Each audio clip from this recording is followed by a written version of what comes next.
get to the bag, ayy. Got the foot on the gas, pedal to the metal when the lane moving fast, ayy. Let them all cross. If they hate, then let them hate and make a bigger boss, ayy. Is up, ladies and gentlemen. We are back. We are live. It is the Freight Coach Podcast, the top podcast in transportation, coming to you guys every single weekday, 8:30 a.m. Pacific, 10:30 Central, to break down some industry headlines. But most importantly, you guys provide some actual insight into what you can do with all of this information.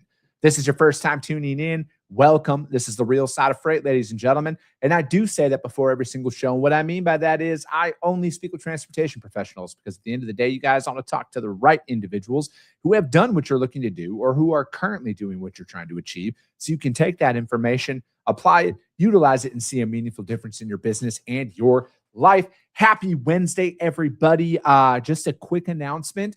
The Freight Coach newsletter did drop this morning. We do just drop it once a week. No, I do not auto sign you up, although I probably should at this point, but I don't auto sign my contact list up because frankly, I don't want to spam you guys if you guys don't want to get it. But if you do want to get it, I need you to go to thefreightcoach.com. Just drops on Wednesday, just industry related information, cyber tips, fuel prices, rates, market insights, all of that fun stuff. And again, you guys, it's free, okay? Because I'm very fortunate to have advertisers on this show. So everything that we do is free for you guys to consume and better your business out there. And with that being said, today's episode is going to be extremely valuable. All of them are valuable, but especially right now with a lot of the current events that are going on out there. For those of us who are actually operating in the industry, there's a lot of things that go on that aren't perfect world scenarios, and you need to know how to be able to spot a lot of these things before they become a problem. And we're going to be talking about that specifically inside of the certificate of insurance, and then spotting some of these fake carriers that are out there. If you don't have software, and if you do have software, what are some of those additional steps you can do to do that? And I now don't have the cleanest setup in the industry anymore for podcasting.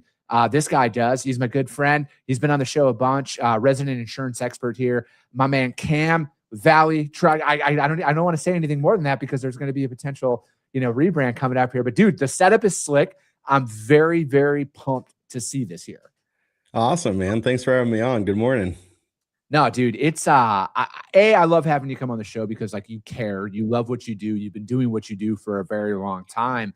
And for me, it's there's been so much fallout from a lot of things on the Supreme Court that came down. Cargo theft has been a thing for a very long time. But for those of us who are actually operating inside of the industry, we got to find those ways to spot a lot of this stuff. And then furthermore, dude, you're working with trucking companies. That's got to be a concern of them at this point, right? Hey, has my stuff been stolen? Is somebody trying to spoof me? Is that going to put me out of business?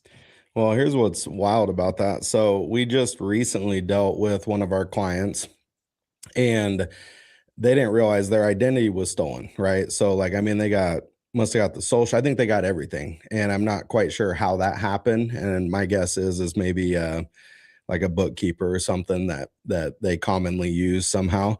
But anyways, so they went as far as updating his MC, his MCS 150, updating the email, the phone number on DOT's website somehow to get to that level. And I don't know how they would do that without a PIN, or if they got the PIN somehow. I'm still not 100% sure how that all transpired. But basically, long story short, we get these requests for them to add 4 or 5 trucks, which is super uncharacteristic. We've had this gentleman insured for so many years, out of Oregon, great guy, pretty small operation. So that kind of triggered some flags. Well, then they had called, and we had figured out someone had caught this doesn't even sound like the same person. He's an older gentleman. This guy that we're talking to is young, has a little bit of an accent. So anyways, we kind of flagged the account. We shut it down. And then we notify him, and then he sends a request in once he got the confirmation of the changes for the insurance. Obviously the insurance costs went up, but more importantly, he's like, why are there these 4 additional trucks on my account? Yeah. And in the meantime, there had been a request to issue, I don't know, maybe 4 or 5 certificates of insurance, right? Legit certificates of insurance, mind you, because this is an actual policy. Yeah. Like it's a legit policy. So we lock it down, we go under investigation, we advise the insurance company, we do all that. Well, then they bypass us, go to the insurance company. And mind you, they still had all his info. So the insurance company was still trying to issue certificates and stuff in this gentleman's name because they had a social, date of birth, address, all this kind of stuff. They answered all the questions. Yeah. And so it was just wild. Like it was kind of like an eye opener. And obviously we jumped on it. We shut it down. We finally got it corrected. What's wild about it, I actually even called the number that was on there, the supposed insured, even though it wasn't them, and kind of, you know, played the game for a second. Then basically I just told him, hey, we're on to you. Like, we're shutting your shit down. Been notified, everybody's been notified, special investigations unit's been notified, like, you know, get lost type thing, like kind of spook him a little bit. He did end up going away from this account, but it just shows you like how real it is. Like it literally had just happened, and it's like, oh my gosh. And had we as insurance professionals and had an actual relationship with this guy, because we try to make sure we've got a good relationship with our customers, we would have never caught that. The insurance company did not catch it, and they wouldn't have caught it, because if it's just a 1-800 number, or he bought direct online or something like that, dude, they don't know. The guy had all the answers, so they would have kept issuing it in his name. And thank God they didn't have like a forwarding rule on the mailing address or his email, because he somehow still got notified of the change. And I think it was because we had sent it to him that alerted him to it. So I mean, dude, I have so many questions just from that, right? Because how much of that goes on where it's like, I mean, obviously their MC, their DOT, their business address, like all of that is public data, right? Like, so it's very easy to find that. And then you can also find their insurance certificate. And again, it's like, if you get just a couple of key data points, I think it's making it very easy to add trucks on and to do what you're doing there, and then almost run a fake operation, a fake ghost operation. Because how many people don't notice that stuff, right? How many trucking companies go, I'm not blaming Progressive, but like go direct to Progressive's website to buy their insurance and stuff like that. They don't go through an agent like yourself or somebody else that would get flagged on that. And then before you know it, man, people are adding, like, how does that even become a thing?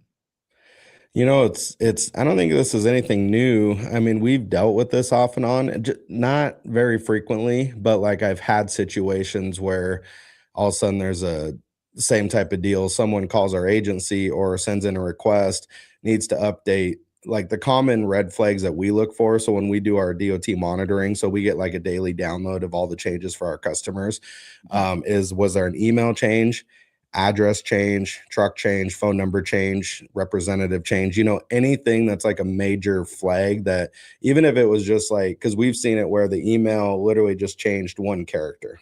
It looks the same. It's a Gmail account. A lot of these truckers use Gmail accounts. Anyone can sign up for a Gmail account. And all of a sudden it's like XYZ trucking, and then it could be XYZ trucking, but like without a letter, or they added a number. So it looks the same, like on the surface, if you didn't catch it. It's kind of a subtle difference, but that's the stuff that alerts us. And so, I mean, when and this happened before even kind of the recent case that with the ruling and everything that had gone through, but with the recent like increase in cargo theft and, you know, basically social engineering crimes where people are impersonating and booking loads on behalf of carriers and stuff. If we see a certificate come through that's just maybe out of the ordinary, like maybe not their normal pattern or something, like we call the customer, because we know them. So we're like, hey, this came through.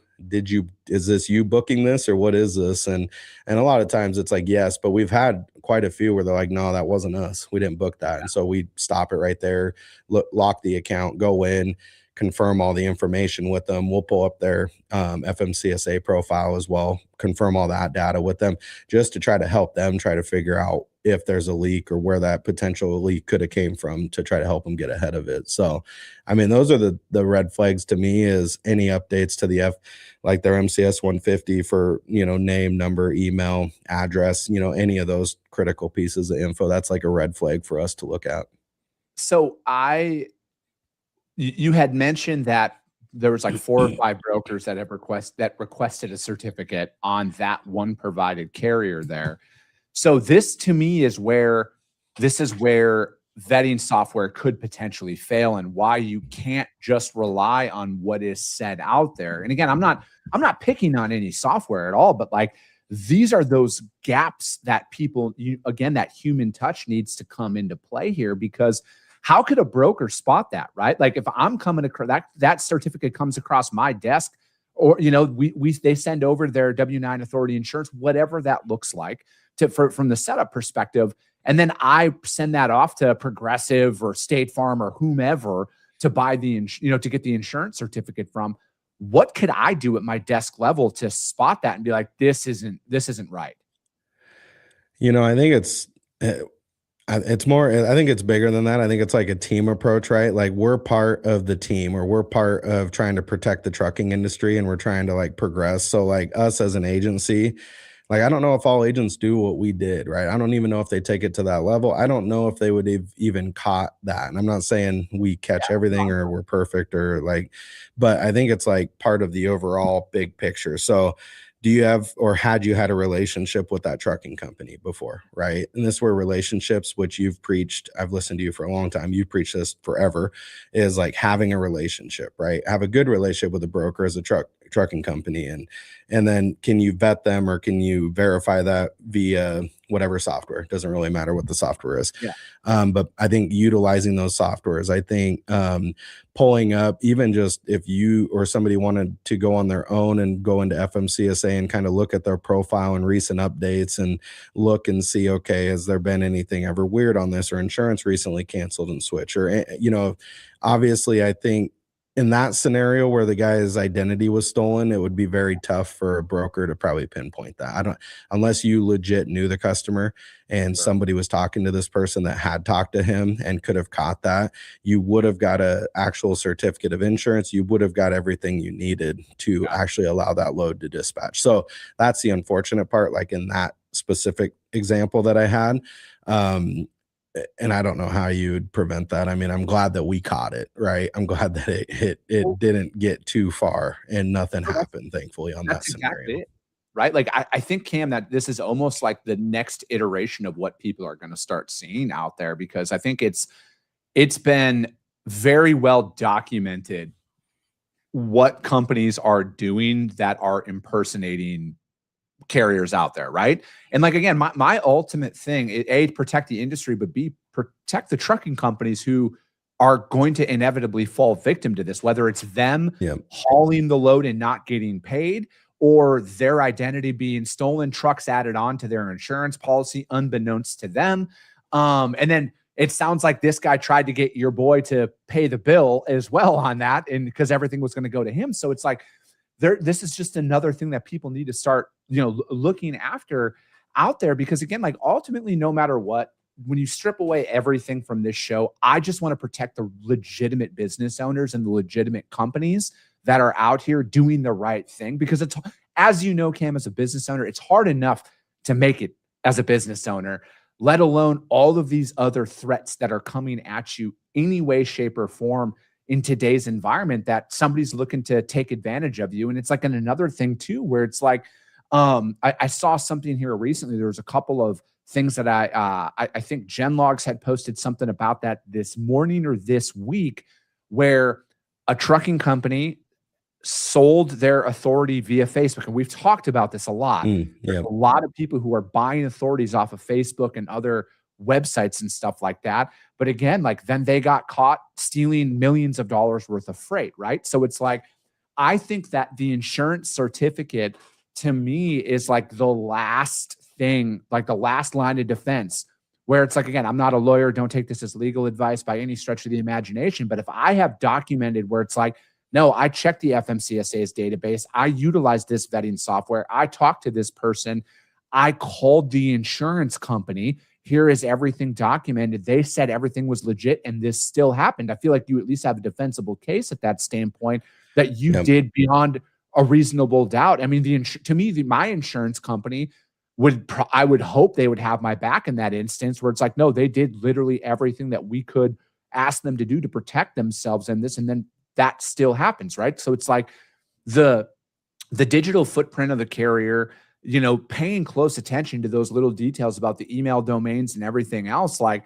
dude, it is like, I just got 2 emails. I'm sorry, I'm not trying to overstate. I got 2 emails over the last 3 weeks from air quote shippers asking me to quote freight and everything else. And I'm like, as good as I think I am, I'm not that good to where they reach out to me without me soliciting them first, to where it's like, yeah, no, that ain't happening. But again, you don't think about these things when you're in the heat of the moment.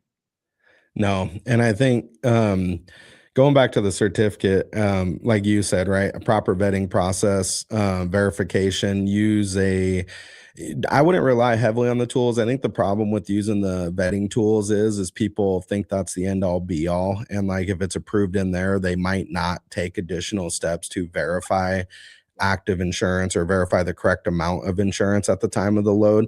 I still think you should have that step in your process. And basically, I would, put a phone call in to the insurance company or insurance agency on the cert. And then also maybe just a quick Google search too, because if it's a fake certificate of insurance, let's say, where it looks correct to you at the naked eye, they might have a fake insurance company and phone number on there. So if you Google that quote unquote insurance agency or insurance company and that phone number doesn't match, that doesn't mean that it might not be an actual phone number to that company, but like, just be aware of that. And if it doesn't sound right, like it's not official and you're like, man, something's off on this, call the other number, right? The one that would be published online, and say, hey, I just need to verify this. I got off the phone, but I got disconnected, or just want to check. And then if they can't verify and it's the actual insurance company, then it might be like, okay, that I don't know about this. Like, we need to research a little bit more. But I mean, just kind of be proactive in that stuff. And then as far as, yeah, like you said, I've documented, verified, I've done everything correct. I still fell a victim of fraud, because that's like a crime, right? Like that, you're a victim of a crime at that point. Both parties are, actually the trucking company and the freight broker are, because they both didn't know about it. They just happen to use the trucking company's info, and they happen to use you as the broker that accepted that info unbeknownst to you. So that's where having some additional correct insurance policies come into play, and making sure there's like those additional layers of coverage outside of just your basic scope of general liability, contingent cargo, contingent liability, the stuff that most brokers think that they have to have. And bad news for everybody, it's like, oh no, there's more. There's other policies that you may want to consider that would respond in terms of that, whether it's crime or a cyber liability with crime policy or whatever it looks like. So, and obviously with the new ruling, insurance is going to be a little bit more on the front of everybody's minds. If they're going to get involved or have been involved with a claim from a motor carrier that the broker selected, and they are now drug into court with that as an additional bucket of money for attorneys to look at. So, do you think, because like a lot of owner operators and small fleets might use third-party dispatching companies to find freight for themselves and stuff like that. yeah. That I personally think that is where the FMCSA should focus next, on legitimizing that, holding them accountable, making them have some form of authority, because like you just need a laptop and a smile and a Gmail account essentially at that point, and you can go out there and find freight for drivers. And these carriers are giving this individual all of their information, right? Like I've seen some that organize payments on behalf of it's nuts, right? Do you think that the offshore dispatching services that are out there are going to, is there a way to shut that down? Because it's like, if you look at, because like that's where a lot of the fraud that has been reported came from. It's came from offshore. And I'm not saying all people are doing it by any stretch of the imagination, but you can't argue with the data that is being reported right now. And that's where I'm coming from.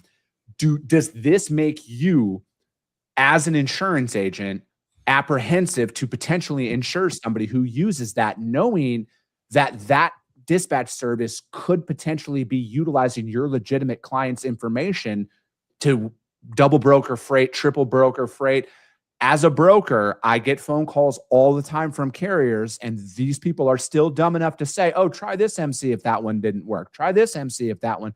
Like, anybody with a fucking 10% of a brain can be like, that's fraud. But again, if you don't, there you go. There's some free game for you. You know, that's awesome that you mentioned that, just because I wasn't super aware. It's not even like a question I don't think that I would have probably come across in a conversation with a customer or client. So that's a good point. You know, we dive into obviously operations and the risk and the safety standpoint and all that kind of stuff, but I've never thought about saying, hey, who do you use to dispatch? Are you using offshore or something like that? So that is good intel. So, which is why I love doing stuff like this and learn something new every day, my guy. But as far as like the source and like confirmed sources, if that's where it's coming out of, and you know, I guess the standards and the cybersecurity standards and all that, like you said, there aren't any. You basically have a laptop and they could be working from a coffee shop or wherever it is, and somebody else could steal their info too. Like, it might not even just be the person that's overseas or wherever they're out of. It could be someone that they're just not super locked down on securing intel and if they have like sensitive information, you know, it can come from that too. So, you know, that's a good question, man. I think it's a problem though. I for sure. look at it, and I was, you know, as you were describing that first situation with your boy out of Oregon, and they were able to try and add 4 trucks on, and then like the dispatching services started coming. And again, I'm not fucking saying that all of these guys are criminals and stuff like that, but they have access to all that information. And if they're trying to add another client of theirs equipment onto that policy to try, you know, because they got fraudulent, whatever, they got pinged, like, that's where a lot of that data could potentially be coming from, right? So it's like, again, you got to protect that business. And it's like, I am very, very apprehensive to utilize companies that use third-party dispatching services. Not all of them, right? Like, again, we use some that are great. They know their shit. They're dialed in. We've been working with them for years. But they're also the biggest gateway of fraudulent actors out there that I have ever come across in the entirety of my career. Because they do have access to that. They are saying, oh, we'll try that authority, try this authority. Like, is this person set up? Oh, we have multiple. The fuck, you have multiple trucks. Okay. Like, you do not have multiple trucks. You have multiple different clients, and your whole game is to get the one that's set up to dispatch the other truck under. And again, it could be unbeknownst to all of these guys, right? Yeah. Because they're out there, dude. They're just trying to make money. They're just trying to survive. And these guys are using their data. And again, I feel like and you know me pretty well, Cam. I'm the last person who wants more government overreach. But like, if you're going to be a dispatch company and you're going to be working with multiple authorities that are out there, there has to be some way to track that data to make sure that you're not doing that shit. Because again, if you're not breaking the law, you got nothing to hide, right? Yep. Well, and I think it's just, if you're in charge of data, sensitive data, you've got to have standards and process and procedures and securities in place to protect other people's data, right? Because in that case, it was a third party. And I actually don't know. It was just based on a couple conversations I had where apparently another company that used the same person had the same exact thing happen to them. Coincidence? Yeah. I don't know. Not sure, but it was based on conversation. That's what I had, where they do all their IFTAs and bookkeeping and their plates and like they handle everything. So I'm like, well, that's a common denominator potentially. Like I'm not an investigator. I didn't go into this like crazy, but my mind went there. I'm like, okay, it might be them. Like it might have came from that bookkeeper somehow. And I think that people think this is kind of a short, like quick hit, like a short game. I think it's more of a long game, because I think when people do, let's say, somehow get access to their email system, hack their system, they opened up an attachment that, you know, who knows, whatever happened, you know, they might sit on that email for a long time, right? They might monitor that for a long time. Who do they use? Who do they work with? What's their payment pattern? How do they collect payment? What do they say when they request it? Like, they're going to imitate them to the best of their ability. And if they had time in that account, or like kind of just watching what was going on, they now at least have some of the pattern recognition down to where it feels and looks correct. So it wouldn't alert a switched on broker like yourself or a switched on somebody, unless like they just happen to slip up, or you're just you know that person inside out. You're like, okay, something's wrong. Right. Yeah. And I think with AI, like, not to get that conversation going for that level, but like you've heard of, yeah, but you've heard of those stories where there's like deep fake AIs where people send money within their own company for, like, let's say an acquisition, once again, it's on the internet. So I take it with a grain of salt. I don't know if it's true or not true, but anyways, some dude literally just spent however many millions of dollars buying a company that all looked legit, even with like a video, like, wild, man. And if that was true, it's like, that's the level of what it could go to, potentially the sophistication level. I mean, you got to keep in mind how much money is at play here with the theft of cargo every year. It's an insane amount of money. It's a lot of money where a lot of smart criminals, sophisticated criminals, would be willing to look at. And I know that's why it's been a focal point for last couple of years. But I personally think more people are overlooking the simplicity of what cash does for people, right? Because it's like, if you look at one truckload of cargo, whether you can sell it for 15 grand, 20 grand, whatever that is. And again, like, these guys aren't like walking into a new relationship with a dispatch service or a bookkeeper or somebody who handles your IFTA. And so they're not walking in there and saying, first conversation, hey, can I pay you $5,000 to get access to all your client information? Like, they get built up over time. And again, you befriend these people, and most adults don't know what $5,000 looks like. All right. Most people are broke. Not everybody's broke, but like, a lot of people overlook what an envelope of $5,000 in cash or $10,000 in cash a month would do to somebody, what would sway somebody's decision-making out there when they're potentially maybe buried in credit card debt, behind on their mortgage, behind on their car payments, they're over leveraged. And then in due time, all of a sudden the savior comes in, hey, just give me a trailer number.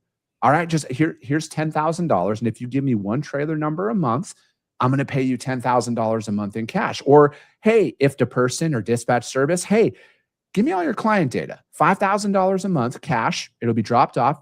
You don't have to worry about anything. We'll take it from here. That is life-changing money to some people. Yeah. All right. And I'm not saying it's not overly complex. It is very sophisticated. There's a very digital black market that's going on. But I also think that, like, they're also overlooking what an envelope of money would do to somebody. Most individuals, if given $10,000 in cash in front of them, would fucking open up, and they would sing like the goddamn Beatles if that was presented to them. Well, my daughters play club volleyball, so I would take an envelope of cash for sure. But no, I'm just, all jokes aside. No, you're correct. I think I think people want to think, I think you're right. I think people take it to that extreme level to be like, all right, what does this new mafia ring look like in that? But you could be right. It could just be old school like that. Somebody gets in debt, somebody gets in trouble, somebody has a habit, somebody gets a drug habit, gambling habit, where all of a sudden now you're leveraged and that person understands who they're dealing with. Cause, like, let's face it, that's happened for a very long time, right? That's not new. I was gonna say, look at the honeypot in our politicians, right? Like, fucking right. Most of those guys are all busted doing shit. But again, it's like, I look at it also, Cam, when everybody's attention's on one thing, right? Yep. Like, everybody's talking about the digital footprint and all of this stuff, which is very, very valid because it is very much being utilized. They're stopping to think that the criminals are doing any other thing. All their focus goes to one thing, and then they sit there. Right. Yep. And again, that could be the end result, but that could also be overlooking the driving factor of how they're getting access to all of this information as well. And again, you're looking at some of these people who are buying these businesses on Facebook and offer or wherever, Craigslist or whatever. They're probably giving all their banking information over at that time as well. And they're not actually transferring the business. They're fucking that individual who sold their authority for $20,000 in cash, probably. Everything's in their name, and they're unfortunately going to be indicted if that authority gets involved in theft or anything like that. Yeah, it's wild to me. I think, and I've talked to a few people about that, where it's like, why would you buy a DOT? Right? You're not buying a company. You're not buying an established entity. You're not buying established lanes, routes, customers. It's just a DOT. And like the legit people are like, well, and maybe they're just, it's theory, I'm not sure, but it's like, well, you need to have a DOT active for 3 months, 6 months, whatever the time frame is, to where people will actually work with you. Yeah. And I'm like, okay, well, I mean, you probably have 3 to 6 months worth of work to set up your business before you need to start going out there and hustling anyway. And that's when you lay the groundwork anyway, in my mind. But then I'm like, yeah, but like, to me, it seemed fishy, where it was like, dude, those Facebook groups, all the different groups, you know, I need to buy a DOT, need a clean active authority. I need this, I need that. And it's like, what they don't realize, and we get this with customers, where we'll have companies that will acquire other companies. Not really. Their trucks will just come work under them, essentially, because they fucked up their own account, their own DOT. They can't get insurance, and they're basically blacklisted from everywhere. They move over, but what people don't realize is well, the drivers, the VIN numbers, the trailers, the trailer VINs, all these things flag in all these systems now, and they have for a long time. But now it's to the point where it's like, we get one VIN that alerts and pops, like it goes into review, and then we typically get a call to say, hey, what's the scenario? And if it's a whole company, like all their trucks, it's like, okay, that's getting canceled too. So like, we advise our customers on that, where when we get a request to add, you know, a chunk of trucks, and we find out, it's like, hey, what's going on with this?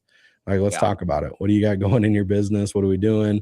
And then I advise them, you know, like we give them the skinny on like, hey, if they've been canceled, which we can look and see, but if they have been canceled and it was adverse, it was negative, this will affect yours. You're going to end up getting canceled. You know, so think about it. Like, think about if this makes a lot of sense. And a lot of times it's like, oh, they're a friend. It's like, oh, how good of a friend? Enough for you to lose this? And then they're like, no, not that good of a friend. It's like, all right.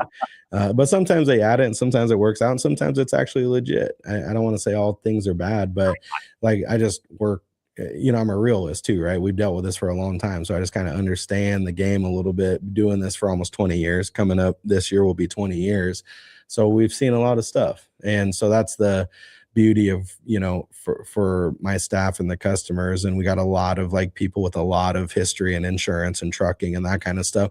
We talk and we get together, and weekly we're talking about issues that come up. That fraud issue was topic for a couple weeks, right? With the entire team, alerting everybody. Here's what's going on. The ruling, let's talk about it. You know, I know my team probably despises meetings, and it's probably too many meetings, but like, they're actually effective, and we get stuff done. And it's stuff like that like, you just don't even realize it might help you in a conversation or help a customer. But like, eventually it clicks, and it's like, oh my gosh, I got to tell this guy about this, because he just mentioned that triggered some thought in my brain. Like you said, we're using 10% of our brain or whatever. And it's like, all right, cool, let's talk about this. So dude, I love it. You'll be back on next month. We're going to continue to just do shit like this, man, because again, it's like, we can always focus on the surface level of things, but like, people need to start thinking differently about what they're going through right now. And I'm not saying it's not complex. I'm not saying that there isn't an elaborate scheme going on, because I think it's state-sponsored terrorism at the end of the day that is funding all of this stuff. But I think at times we want to think everything's overly complex, when the solution might be a little bit more simple than we think out there.